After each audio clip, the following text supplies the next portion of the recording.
हाय, मैं त्रिवेणी onco nutritionist from zenonco.io। आज हम बात करेंगे सप्लीमेंट्स के बारे में, एग्जाम्पल मेलेटोनिन के बारे में। तो मेलेटोनिन एक हार्मोन होता है, वो हमारे पीनल ग्लैंड से रिलीज़ होता है और वो एक एंडोक्राइन का एक सिस्टम का एक हिस्सा होता है। तो एंडोक्राइन ग्लैंड एक्चुअली हमारे शरीर में ब्रेन के बीच में, जो ब्रेन के हिस्से में बीच में बैक साइड के पोजीशन में वो रहता है कि वो फंक्शन से स्टिमुलेट करता है कि हमारे शरीर में कि सोने का मतलब it will stimulate in our body कि टेलिंग दैट अभी हमारा टाइम हो गया है सोने में, या हमें वेकअप होने में टाइम हो गया। ये स्टिमुलेट करता है, ये फंक्शन है उसका, जो स्टिमुलेट करना, कि बताना कि अब रात हो चुका है, अब नींद का टाइम है, या सुबह हो चुका है, अभी उठने का टाइम है। तो इसके अलावा एंडोक्राइन ये जो है मेलेटोनिन का जो काम है, उसके और भी कई फंक्शंस होते हैं। जैसे मेलेटोनिन का फंक्शन ये भी होता है कि वो हमारे स्लीप साइकिल्स को रेगुलेट करता है। उसके साथ साथ फीमेल्स में मेंस्ट्रुअल साइकिल्स में भी हेल्प करता है। और मेलेटोनिन बढ़ते हुए बच्चों में, जैसे डेवलपमेंटल बीमारियां जो होते हैं, जैसे ऑटिज़म और ADHD का एक बीमारी है, उसमें भी चिल्ड्रन में वो हेल्प करता है। उसके साथ साथ मेलेटोनिन एक सर्कैडियन रिदम का भी फॉलो करता है। जैसे हमें हमारे सेल में स्टिमुलेशन करता है वो कि अभी रात का टाइम सोने का हो गया, सुबह उठने का टाइम हो गया, या हमें भूख टाइम देख के हमें लगता है कि हाँ अभी हमारे खाने का टाइम भी हो गया। ये सारे सिग्नल्स हमें मेलेटोनिन से ही मिलता है। तो एक्चुअली उसका सेक्रीशंस भी रात होते होते ही उसका सेक्रीशंस ज़्यादा हो जाता है हमारे शरीर में। जैसे सुबह हो जाता है उसका सेक्रीशंस कम होने लगता है। अधिकतर स्टडीज़ में ये पाया गया है कि अराउंड मिडनाइट हमारे शरीर में 10 to 40 PGDL का सेक्रीशंस होता है। अराउंड 6 AM हमारे शरीर में 4 to 3 PGDL का सेक्रीशंस होता है। तो इसके साथ साथ एंडोक्राइन सिस्टम हमें ये भी जब हमारे सिस्टम में कुछ लैक ऑफ सेक्रीशंस ठीक से नहीं हो रहा है मेलेटोनिन के द्वारा, तो हमारे बहुत सारे शरीर में चेंजेस आ सकता है। जैसे मूड स्विंग्स होने का चांसेस रहता है, स्टमक अल्सर्स में फॉर्मेशन का भी बहुत से चांसेस है। उसके साथ साथ हार्मोनल इम्बैलेंस भी होता है और स्लीप पैटर्न्स में भी बहुत सारे चेंजेस आ सकते हैं। ये है सारे चेंजेस हमारे शरीर में जब मेलेटोनिन की सेक्रीशन ठीक से नहीं होता है।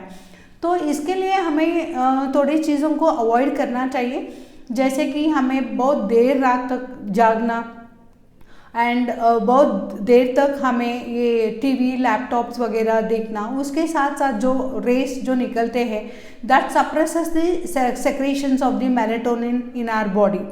तो हमें ये सारी चीज़ से दूर रखना है। और एक बात है, जब हम बहुत सारे लोगों को देखते हैं कि वो बिल्कुल हमारे बेड टाइम के नज़दीक टाइम पर वो लोग एक्सरसाइज करते हैं, तो तभी भी वो जब बॉडी बहुत सारा स्ट्रेनियस हो जाता है, तभी भी वो सेक्रीशंस में डिस्ट्रैक्शंस आ जाते हैं और सेक्रीशंस ठीक से नहीं होता है।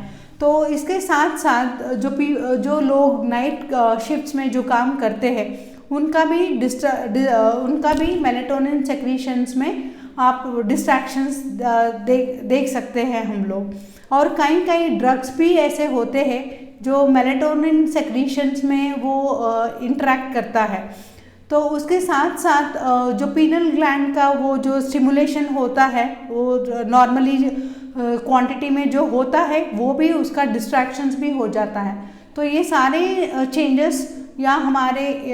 चेंजेस हम देख सकते हैं। तो अभी हम उसको कैसे रेक्टिफाई कर सकते हैं अपने फूड एंड अपने लाइफस्टाइल चेंजेस से। तो फूड्स में हम लोगों को ये देखना है कि हम लोग ज़्यादा fatty rich foods, processed foods खाना बंद करना चाहिए, या आपको टोटली अवॉइड करना चाहिए। और उसके साथ साथ जो शुगरी फूड जो रहता है वो भी क्या करता है, बहुत एक्टिव करता है और उससे भी मेलाटोनिन सेक्रीशंस कम होने में चांसेस है। और जो लोग चाय या कॉफ़ी 6 o'clock के बाद जब पीते हैं हम लोग, तभी भी वो ब्रेन का स्टिमुलेशन में चेंजेस आ जाते हैं, तो तभी भी हमारा नींद में डिस्टर्ब आ जाता है एंड हमारा ब्रेन जब एक्टिव हो जाता है तो मेलाटोनिन सेक्रीशंस कम पाया जा सकता है। तो हमें एक्चुअली ये सारे चीज़ को ध्यान रखना चाहिए। और फूड्स जो नेचुरल फूड जो इंक्रीज करता है मेलाटोनिन सेक्रीशंस में, जैसे फ्रूट्स में बनानास, पोमोग्रेनेट्स, पाइनएप्पल्स, ये सारे चीज़ सेक्रीशंस में हेल्प करता है। एंड वेजिटेबल्स में लाइक लॉट ऑफ कुकुम्बर्स और बेल पेपर्स और गाइट्रोजीनियस वेजिटेबल्स, ये भी हेल्प करता है स्टिमुलेशन में। और nuts and seeds actually plays a very important role. सारे जो सीड्स है they are rich, they stimulate this melatonin, actually वो हेल्प करता है मेलाटोनिन रिलीज ऑन सेक्रीशंस में। तो we have to include all those things. और हमारे इसमें सप्लीमेंट्स दिया जाता है अक्सर कैंसर पेशेंट्स के लिए मेलाटोनिन, क्योंकि हमें पता है कैंसर पेशेंट्स का बहुत डिस्ट्रैक्शन हो जाता है फिज़िकली, जब ट्रीटमेंट चलता है तो फिज़िकली वो लोग ड्रेन आउट हो जाता है और कभी कभी मेंटली इतना डिस्ट्रैक्शंस भी हो जाता है। तो उसके लिए भी पेशेंट्स को हम ठीक से नींद नहीं आता है, कंप्लेंट्स हम लोग बहुत सारे सुनते हैं, तो ये सारे चीज़ हम देखते हैं। तो उनके लिए हम सजेस्ट करते हैं कि उनको सप्लीमेंट जैसे B12 भी साथ में मेलाटोनिन के साथ में लेना चाहिए, क्योंकि वो स्टमक, आपका गट का जो बैक्टीरिया है वो इम्प्रूव करता है B12। तो उससे भी B12 से भी क्या होता है, absorption of melatonin is also very important. तो ये जो फूड्स हम लोग खाते हैं वो अब्जॉर्प्शन के लिए हमें B12 चाहिए। तो उसके साथ साथ हमें ये जो फूड्स मैंने कहा है ये सारे इंक्लूड करना चाहिए, और सप्लीमेंट्स को भी आपको इंक्लूड करना चाहिए। सप्लीमेंट्स कई तरीके के आते हैं, जैसे कि च्यूएबल गम्स एक ग्रुप में आते हैं, पिल्स में भी आते हैं। तो आप उनको सही डोसेज में लेना चाहिए, क्योंकि हर एक ब्रांड का अपना अपना डोसेज होता है। तो पर्टिकुलरली आप किसी न्यूट्रिशनिस्ट से या कहीं आपके डॉक्टर से कंसल्ट करके आपको वो सप्लीमेंट्स इंक्लूड करना चाहिए। ये थी हमारी टॉपिक आज मेलाटोनिन के बारे में। Thank you.